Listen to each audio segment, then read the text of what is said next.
Hello everyone, my name is Loco and welcome to some more StarCraft 2 Legacy of the Void. Now, in this video, I want to be talking about a Terran build order that I've been trying to figure out a little bit better.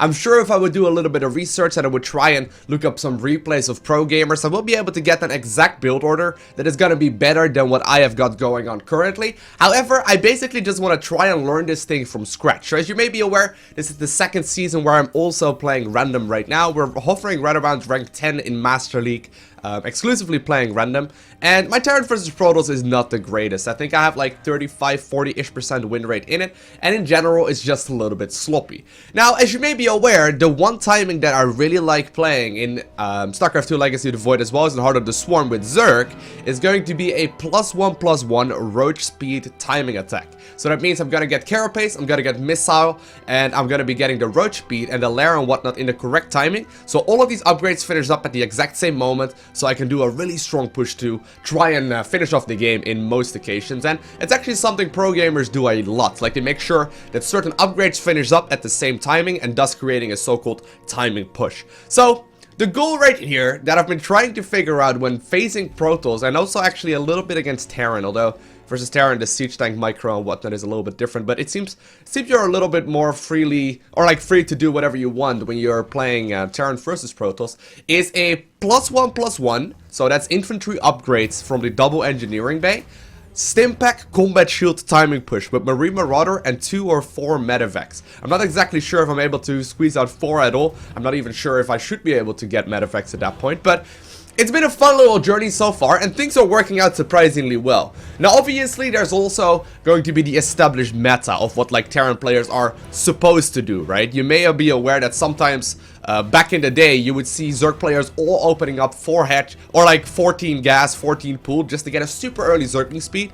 And nowadays, all of a sudden, people are opening up with, like, triple hatchery before even making a spawning pool and whatnot. That's just the so-called meta. So what basically that means is that people have figured out how to counter the 14-14 aggression as Zerg players started doing it. Then Zerg players started opening up with the 1 hatchery first, and players figured out how to counter that by going for a faster expansion themselves. And eventually, you know, you have this, like, game behind the game that is being played as well, that basically, like, dictates how the early game is being played out. Even though, technically speaking, obviously, early Marine timings are always going to be beating, like, triple hatch before pool. But anyways, completely different, unrelated story here.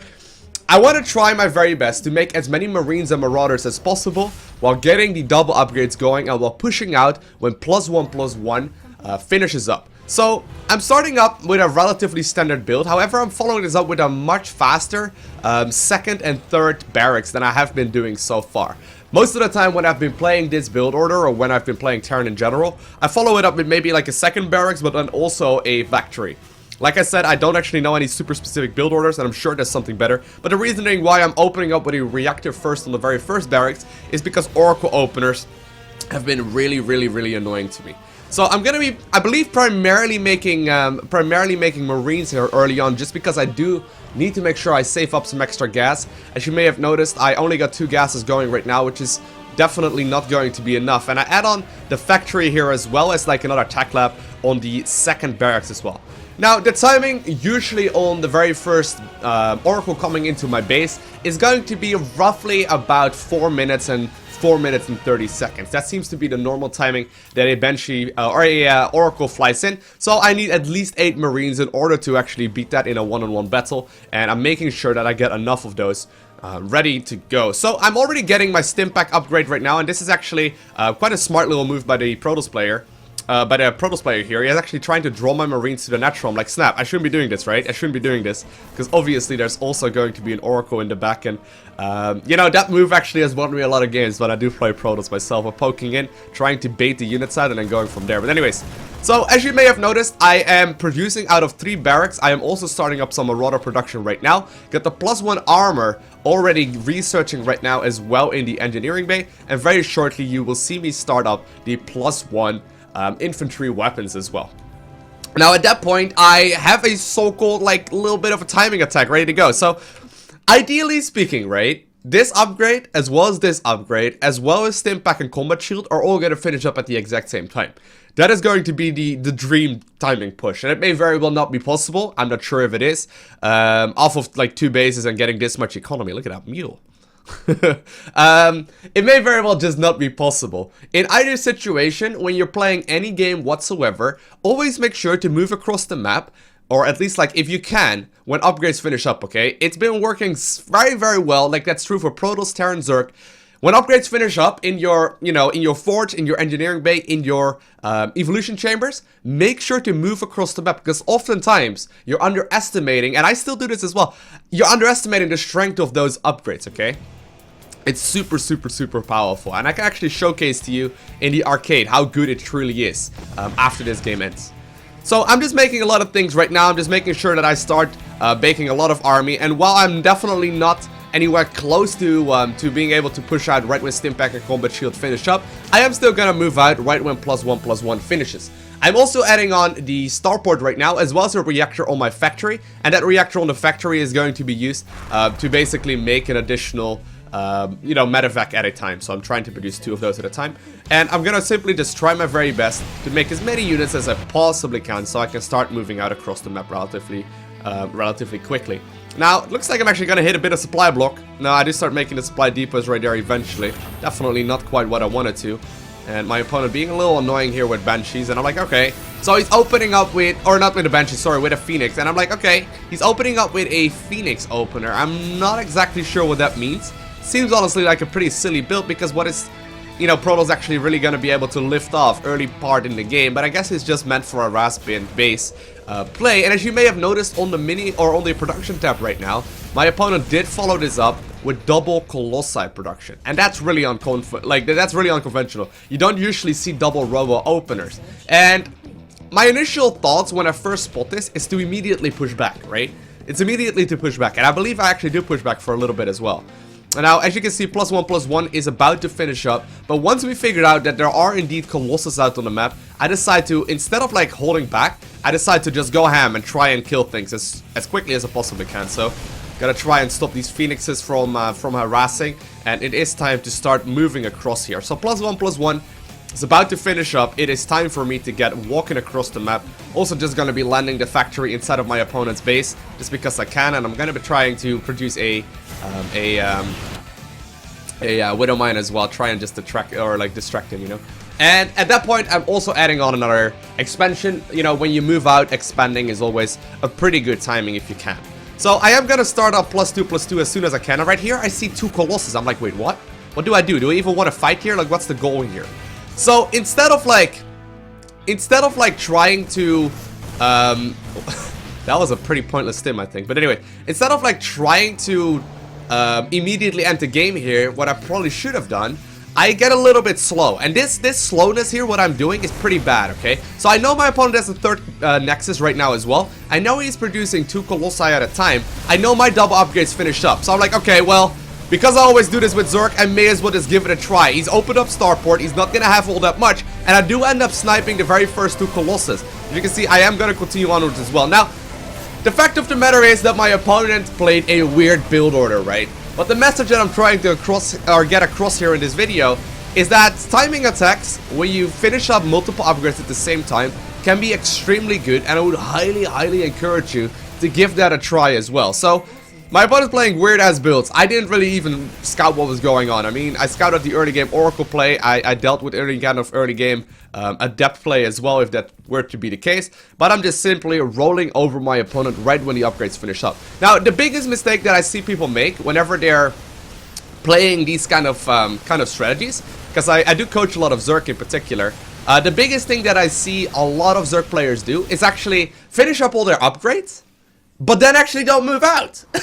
I know it may seem really silly, but I want you to have like a look at a replay where you were trying to do a timing attack. You got thrown off in the early part of the game from some sort of silly timing from your opponent or whatever, like some sort of unit. You got thrown off and you're like, ah, fuck it. I'm just gonna simply sit back here and I'm just gonna macro up. Maybe push out when 2-2 finishes. What I want you to do is have a look at one of those replays. Check out how many units you had when +1/+1 finishes. And then just simply have a look at how much army your opponent had compared to yours. And every single time I do that with my own replays, I came to the conclusion that I should have just tried to move out, because I probably would have been able to finish the game. And it's very hard to decide whether or not you want to actually, you know, be in an advantage. But I'll show you, like, I've already did this before in a YouTube video, but I want to show you how powerful the upgrades are as well. So, in this particular game, I'm just simply going to make up for a much bigger army. Got to start producing some Colossus as well, just to make sure, or some Viking as well, just to make sure that I, you know, got something for these Colossus. And while I do hit a nice little supply block once more, I'm just going to simply try and move across the map right when my upgrades finish up. Now, this is another thing that I've also been trying to practice with Terran, as well as with Protoss, is to simply, when you're ahead, get more ahead, and instead of like trying to close out the game, I'm just macroing up a bigger army here, going for some additional Vikings very shortly, making sure that I start as many of those as possible, and I'm just gonna try and make as many units here as I can to roll over my opponent once the next timing hits. So I'm just checking about here, seeing what's going on. I do know that there's likely gonna be high Templar in a little bit in this game as well. Considering to get a Ghost Academy, just to make some Ghosts as well and get some EMP going, but I'm like, probably don't really need to worry about that as long as I micro well. If it does turn out to be necessary, I will do so after the next fight. For the moment, I'm just going to focus on some Viking production, get more Marine Marauder out, and just try and get a massive army moving across the map. And I once again do want to hit him right in the face when +2, I believe +2/+2 finishes. I may be waiting for 3/3 as well. I'm not exactly sure anymore what I do. Now, watching back at the replay and looking back at the replay, I definitely should have just, you know, moved out right when, or at least get some sort of scout going on right when I, you know, won that initial fight. There's really no good reason for me not to have a unit at the, especially because I accidentally made Reapers. Yeah, there's really no good reason for me to not have vision of the watchtower, and I do actually start getting some units moving towards those watchtowers, and I also do want to move out across the map here. So once again, I move out right here when +2 attack is finishing up. Probably should have moved out slightly faster. Probably should have made sure that I do not get supply blocked once again. But for some reason, the weird strategies that we are doing are indeed working out relatively well. So, as you can see, like at this point, my opponent is gonna, you know, simply sit there with a whole bunch of his army. I do know he's tried to get another base going, and I do know that he's likely gonna have Storm as well as Colossi, so I'm just simply gonna have to try my very best, split off as much of my army as possible, make sure that I micro back and forth, but at this point there is just simply too much Terran to really stop the Protoss from macroing up, and at this point we do squeeze out the victory. But let's have a look at how powerful upgrades can truly be. Alright, so here we are in the arcade of StarCraft 2 in a mod called the LOTV Unit Tester, which is basically just a unit tester where you can try out different kinds of strategies. So in this particular case, I got a whole bunch of Marines right here and a whole bunch of Marauders. Now, the Marines do have Combat Shield as well as Stimpack, and obviously the Marauders have Stimpack as well. And I got a bunch of Protoss army here as well with a heck of a lot of Zealots and a heck of a lot of Stalkers as well. Now, the only thing I'm gonna do here is make sure that these things fight, and I'm gonna Stimpack once. So in this particular case, there are no upgrades for either player, right? And this one is going to be relatively even. The Protoss player is going to be inching ahead if I'm not mistaken here, and as you can see, they do get the upper hand in that fight. Now what I'm gonna try and do is simply add 2 upgrades to that, right? So the Protoss player quite convincingly won that. So I'm gonna be adding on infantry level 1 for, you know, both armor as well as the weapon, okay? I'm gonna do the exact same thing. That's gonna simply hit attack and gonna stim back once. So keep in mind, Protoss player very convincingly lost that previous fight, right? Now I just want you to look at this fight as well, and this is just with 2 additional upgrades that normally are very much so underappreciated, right? And this is a relatively realistic scenario, I suppose, where the Protoss player won convincingly. All of a sudden, Terran is gonna have the upper hand. Surprise! Alright, so I made the armies a little bit bigger, and this time around I want to show it from the Protoss point of view, in case you're a Protoss player. So we got a heck of a lot of army over here, Marine, or not Marine, we got Zealot, Stalker, as well as a bunch of Colossi. Still 4 Colossi, still no Thermal Lance, still no upgrades on either of those sites. So no upgrades on the Marine Marauder here either. But as you can see, this fight is gonna be, you know, pretty nasty in favor of the Terran player, or at least it should be. The Terran player just simply has a much bigger army here that's gonna allow them to be, you know, in a more powerful position. Now, the same thing goes for when you play Protoss and 2 upgrades finish up. As you can see, like, this isn't even really close to the Protoss player winning. But what happens when we add on the +1/+1 ground weapon upgrades here, as well as thermal lance, okay? So we'll give them thermal lance as well, which is always really going to be done once this upgrade, or like once this set finishes up. And let's go ahead and just simply attack once again. Obviously do want to use the Stimpack there, so my army starts moving forward. Colossus gets shots in from a little bit more of a distance. They do have +1/+1 upgrades at this point, and you can see, all of a sudden, this fight is not looking nearly as bad anymore for the Protoss player. And, you know, just 2 upgrades really, or I guess technically speaking, 3 upgrades right there do make a huge amount of difference and keep all of the Colossus alive. Alright, so a Zerg example instead. Over here we got 40 Zerglings, and over here we got 40 Zerglings as well. Neither of those are going to be upgraded, and as you may have guessed, they're simply just gonna fight to death. One is gonna come out ahead, most likely just barely. It kind of depends on the concave and the amount of travel time that the Zerglings have. But obviously, you know, it's not gonna be very significant because it's the exact amount of Zerglings. So blue does get a slight little upper hand. Now, just for the fun of it, let's add +1 melee attacks to the red Zerglings right here to the left, okay? And just look how much this fight is all of a sudden gonna be favoring that Zerg player. This is not even gonna be +1/+1 upgrades, just a single 100 minerals and a 100 gas spent. And look how stupidly unfavored that all of a sudden is for the Zergling player right there in the red colors, right? Just for like, you know, scientific sake, I suppose we're gonna retry that battle, see if there was any kind of RNG involved right there. But nope, the red Zerglings even get more ahead there. Alright, and the last example for now. We got a whole bunch of Roach Ravagers sitting here on the left side of the map. No Glio Reconstitution on the Roaches, so no Roach speed. We got no missile upgrades, no Carapace upgrades, no nothing. And over here on the right side, we got Marine Marauder. Very common composition, obviously, in the Zerg versus Terran matchup. There is Stimpack, there is Combat Shield on those units. And what I'm gonna do is just simply Stimpack once. Also, the Terran units do not have any upgrades. So, one Stimpack, hands off the keyboard, no nothing going on right now. So, what will happen at this moment in the game? What exactly will go down? Well, in this particular case, you will notice, hey, the Terran player is gonna be, you know, inching out the victory here. And oftentimes as a Zerg player, when you aren't completely sure whether or not you should move out, you're gonna be added up in this position right here. If you do not have any upgrades. Now let's see what happens when we add on both the +1/+1 upgrade, so that is the missile as well as Carapace, as well as the Glio Reconstitution upgrade, which is Roach Speed. Makes these dudes walk a heck of a lot faster. So the fight that was previously in favor of the Terran player is now gonna go ahead and look a little bit different. So long story short here, and this is by the way the worst AI that I've seen here. The Roaches are really not in a lucky position at all. But long story short, the basic idea here is that as soon as you finish up any upgrades, you really need to try your very best to move across the map as soon as you possibly can. Ideally speaking, you're gonna already be in their face right when the upgrades finish up, okay? So ideally speaking, you leave your base a little bit before these upgrades actually finished up. That way you actually get the maximum amount of potential out of them.